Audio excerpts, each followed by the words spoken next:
All right, this is a 2023 Polygon Helios A7, and we want to know, can lesser known brands compete with the big brands? To answer that question, we sat down with a local racer who's been putting in some serious miles and watts into this bike. We talked through his likes, dislikes, and if he believes this bike to be a fast or slow bike. This is Real Race Bikes, brought to you by Bespoke Endurance.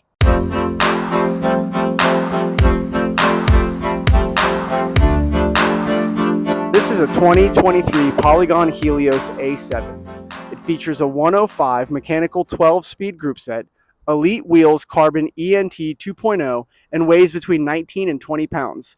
The rider's current setup is on 165mm cranks, a 70mm stem, 30cm bars, sitting on a specialized Ronin Pro with power. Tires are 32mm Continental GP5000s, pumped up to 62.5 in the front and 65 in the rear. All right, so tell us who you are as a rider. So my name is Pierce Turner. I am with PJ Cycles YouTube channel. Started it this year. Very new rider. Started in January, December-ish with Zwift actually. Got addicted to Zwift. Figured out that there's an outside scene to racing in the area, pretty big in Cincinnati too. So I've committed to the racing scene here. Yeah, so this is my very first race bike, an official bike. I had a mountain bike from Walmart when I was a kid. It was fun to do. But yeah, this first bike, I got it in January, December area, timeline. And I put 3,100 miles on it this year. Okay. I've probably done 12 to 15 races, from crit races to road races. So how did you come across this brand, the Polygon bike? I wasn't directly looking for a Polygon bike or anything, but I knew the components that you sort of had to go with. Not had to go with, but good components. Shimano 105s are like standard. Hydraulic disc brakes are great to have. So I was sort of looking towards the component side and then found Polygon. It's a super, I'd say relatively cheap way to go through the nice components. Full carbon bike, and found it online at Bikes Online and ordered it off there. So what upgrades have you made to the bike versus when you got it stock? Shortened the stem from a 110 to a 70 just to bring that reach in. And then with the handlebars as well, I have the Ascent Aero 30cm handlebars. Moving back to the saddle, I have the specialized Ronin Pro mirror saddle. It's a really nice saddle, comfy to sit on.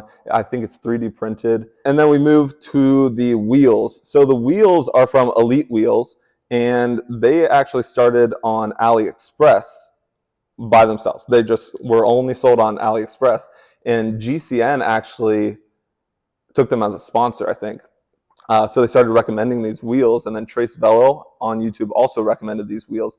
And they are carbon wheels, 50mm, $360 for the set. And that, I mean, you can't get cheaper than that for a entry-level carbon wheel. So I have the Magine P515 power meter, which is a great setup as well. It's pretty budget friendly. I think it was $299, and it comes with the cranks, which you can drop down to 165. And this is when the short crank craze was going wild. You couldn't get 165s anywhere. So actually I was looking for 165s, and that's how I came across a power meter with it. So killed two birds with one stone there, going shorter on the cranks and also getting power, which has upped my game by a lot. All right, so what do you love about this bike? How does it ride? How does it feel? So first, let's start with color. The color is amazing. Actually, when I wanted to buy the bike, they had a blue option and a green option. And I'm like, oh, I love blue. So I selected blue, and they didn't have any that were my size. So I'm like, okay, fine. I'm impulsive. I have to get one right now. So I went with the green, and I've learned to love the green. I get so many comments on it. It has a nice sparkle to it out in the sun. People really like it. It's a bit different than the average like black-white bike. So that's nice. And then just the all-around bang for your buck you get with this bike, because you're starting relatively cheap, but you're not getting rid of any of the nice features of an aggressive race bike. You're paying for a bit of comfortability while also having the geometry that you can attack on flats. You can get up your hills It's nice and light. Really learning to ride like a rider, though, allowed me to expose how great of a bike this was. So it does have that aero position, a little bit more aggressive, and I feel like I'm not sacrificing too much comfortability to get into a fast, speedy position. With the shorter, very short reach on the bars, I can also slot into a nice top of the hood position that I'm basically in a TT race on my own, and I have the control. So love the bars for that reason too. It is a performer. I am built for crits, so I'm going to side with this bike on more of a crit build. So I guess stock, the handlebars came either 42 or even 44s because it's an XL bike. I dropped them down to 40s after that with some nice cheap Amazon carbon bars, which were fine. And then I saw these 30 bars on Instagram of all places, and I committed to them. I can put them on the bike. They look nice, and they shorten my reach, which was a big thing for me because I bought a larger bike. So shortening the reach was nice. And some people say that a short setup like this, short reach, is too twitchy. I don't feel that at all. I feel like I have full control of the bike, even maybe more control, because the handlebars are just right there for me to grab and mess with as much as I want. I'm in the driver's seat of this bike no matter the width of those handlebars. So How does it handle in crosswinds? So you can definitely feel a couple crosswinds, but that's obviously because the wheels in there, those 50 millimeters, you can definitely tell you're being pushed over a little bit. Nothing I can't handle, but every once in a while you'll get a pretty large gust and you'll be like, oh, I can feel the wind there. But in a race format, if you're hiding effectively, it doesn't really matter that much. So I started out on 28 millimeter tires and I bumped up to 32 millimeters.